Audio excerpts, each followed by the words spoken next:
12 sur Europe 1. Dimitri Pavlenko, vous recevez ce matin le directeur adjoint de la Fondation pour la recherche stratégique. Bonjour Bruno Tertrais.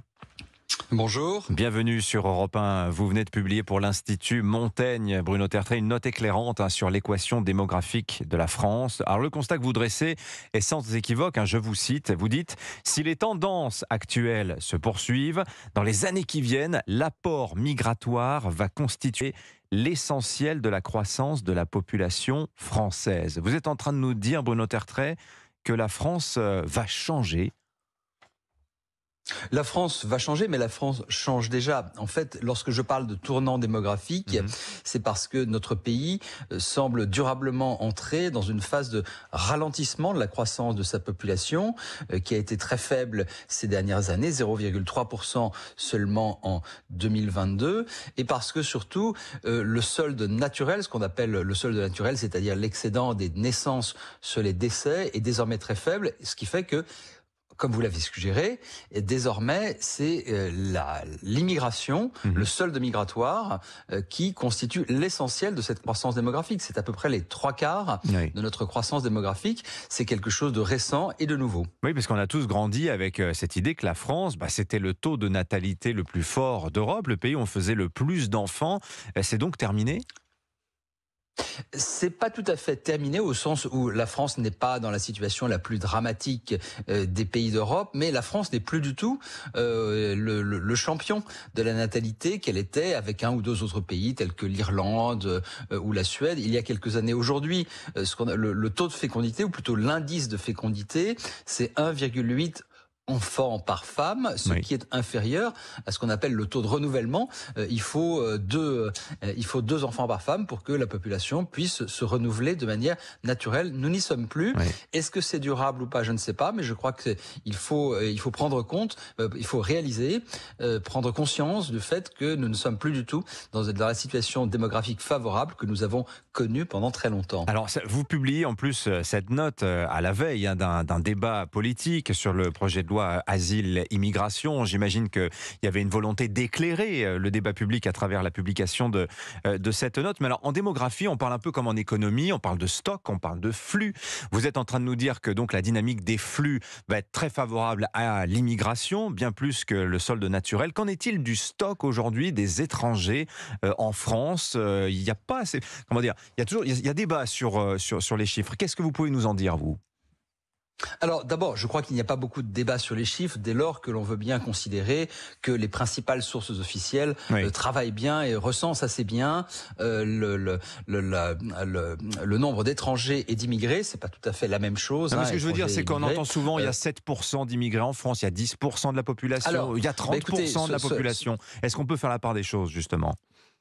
Oui, on peut faire la part des choses. Je précise d'ailleurs qu'on a des moyens de mesurer à peu près le stock, puisqu'on parle de stock, comme vous le dites, d'immigrés clandestins. Alors aujourd'hui, on peut dire une formule choc, si vous voulez, il n'y a jamais eu autant d'étrangers en France depuis le Second Empire.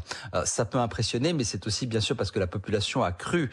Aujourd'hui, nous avons 7,7% d'étrangers en France. L'immigration, elle, c'est plus de 10%, parce que on comptabilise de manière différente les immigrés et les étrangers. Aujourd'hui, immigrés, ça peut être des étrangers naturalisés, ceux qui ont obtenu la nationalité française. Tout à fait, d'autant plus que la France ne compte pas exactement les immigrés de la même manière que la plupart de ces autres pays. Mais c'est pour ça que je disais, il y a symbolique de 10%.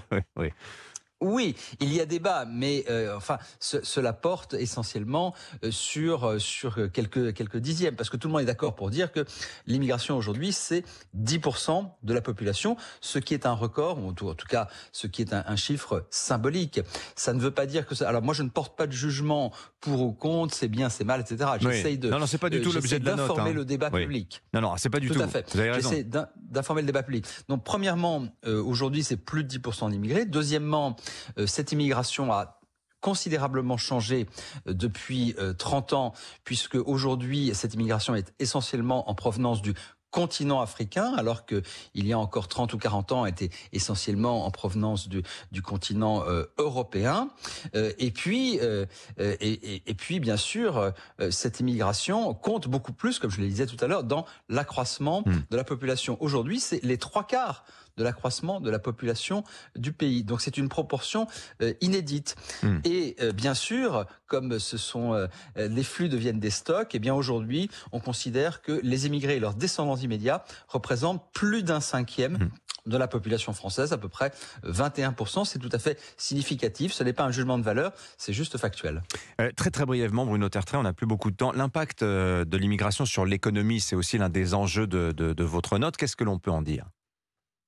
Alors, je vais résumer les choses. On va dire que de manière générale, lorsqu'on prend un pays industrialisé comme la France, c'est vrai pour la plupart des pays, l'immigration, le bilan économique de l'immigration est très difficile à faire lorsqu'on prend en compte les coûts indirects, les bénéfices indirects, etc. Mais mon point est le suivant. Finalement, la plupart des études nous conduisent à dire que l'impact économique, dans un sens ou dans un autre, de l'immigration est assez limité. Et que donc, finalement, ce qui compte, c'est les choix de société que nous faisons. Voulons-nous être un pays en croissance démographique ou pas? Voulons-nous être un pays ouvert ou fermé ou pas, etc.